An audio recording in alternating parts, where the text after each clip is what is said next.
Tehran की सड़कों पर मातम पसरा है। दुख और आक्रोश में डूबा जनसैलाब अपने सुप्रीम लीडर को अंतिम विदाई दे रहा है। इस जनाजे के सामने सिर झुकाने वो लोग भी खुलकर सामने आ रहे हैं जो हमले के बाद से गायब थे। ये वो चेहरे थे जो इजराइल की हिटलिस्ट में। यही नहीं, सुप्रीम लीडर अली खामनेई के 3 बेटे भी एक समय पर अपने पिता के दर्शन के लिए पहुंचे, लेकिन मुस्तफा खामनेई अब तक कहीं दिखाई नहीं दी। इसलिए सवाल उठ रहा है कि आखिर नए सुप्रीम लीडर हैं कहां और क्यों वो अब तक अपने पिता के जनाजे में शामिल नहीं हुए। जवाब आपको इस रिपोर्ट में देता हूं।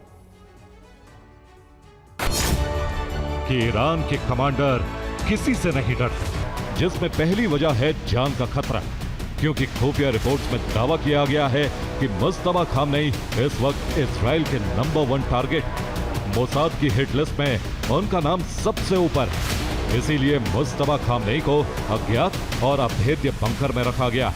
उन्हें सेनाओं की तरफ से बंकर से बाहर आने की इजाजत नहीं।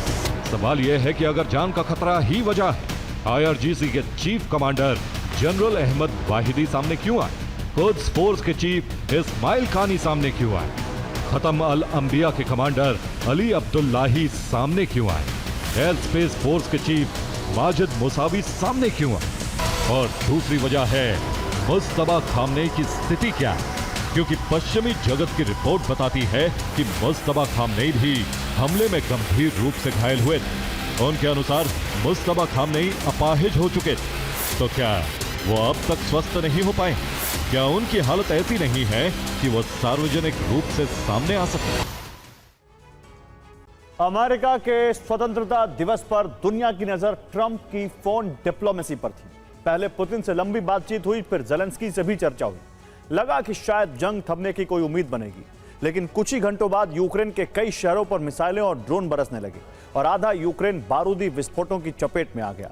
सवाल यही है कि जब फोन पर शांति की बात हो रही हो तो जमीन पर बारूद क्यों बरस रहा है? अमेरिकी राष्ट्रपति डोनाल्ड ट्रंप को बधाई देने के बहाने रूसी राष्ट्रपति व्लादिमीर पुतिन ने करीब 90 मिनट तक फोन पर बात की। इस लंबी बातचीत में पुतिन ने ट्रंप के सामने युद्ध के मैदान की कड़वी हकीकत रखी। यूक्रेन के राष्ट्रपति ज़ेलेंस्की ने भी ट्रंप से फोन पर बात करके चर्चा की।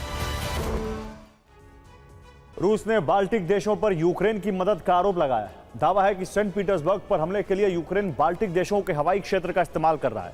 रूस आरोप लगा रहा है कि बाल्टिक देशों ने यहां रूस के खिलाफ साजिश रची है और यूक्रेन के जरिए हमले करवाए जा रहे हैं। रूस का आरोप है कि बाल्टिक देश यूक्रेन की मदद कर रहे हैं। यूक्रेन को एयर कॉरिडोर दिया जा रहा है। सेंट पीटर्सबर्ग पर हमला बड़ी साजिश है। यूक्रेन के ड्रोन करीब 1100 किलोमीटर दूर जा रहे हैं। यूक्रेन के कई ड्रोन गिराने के बावजूद धमाके हो रहे हैं। रूस को आशंका है कि यूक्रेन बाल्टिक के रास्ते रूस को चकमा दे रहा है। रूस के उप विदेश मंत्री सर्गेई गुलजिन ने दावा किया है कि बाल्टिक देशों से यूक्रेन को हमले में मदद मिल रही। यूक्रेन को हमलों के लिए हवाई क्षेत्र का इस्तेमाल करने की छूट दी। टाइम कैप्सूल दफ्न, उपलब्धियों का संकलन। यह कोई आम संदूक नहीं है। 408 किलोग्राम वजनी कैप्सूल बहुत खास धातुओं से बना है, जो 2.5 सदियों तक मौसम और वक्त की मार झेलने में सक्षम है, जिसमें अमेरिका के 50 राज्यों, वॉशिंगटन DC और 5 अमेरिकी क्षेत्रों समेत 56 हिस्सों ने अपना योगदान दिया है। हर राज्य ने अपनी स्थानीय इतिहास, संस्कृति और नवाचार का एक अनूठा रिकॉर्ड इसमें शामिल किया है।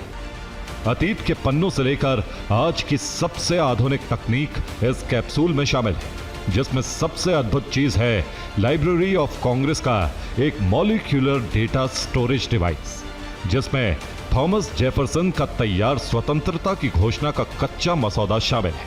फ्रांसिस स्कॉट के हस्तलिखित राष्ट्रगान के बोल शामिल है। 1898 का राष्ट्रगान का ऑडियो शामिल है और राष्ट्रपति अब्राहम लिंकन के हाथ का 3D प्रतिरूप डिजिटल रूप में स्टोर किया गया है। इसके अलावा इस कैप्सूल में iPhone 17 Pro Max भी रखा गया है।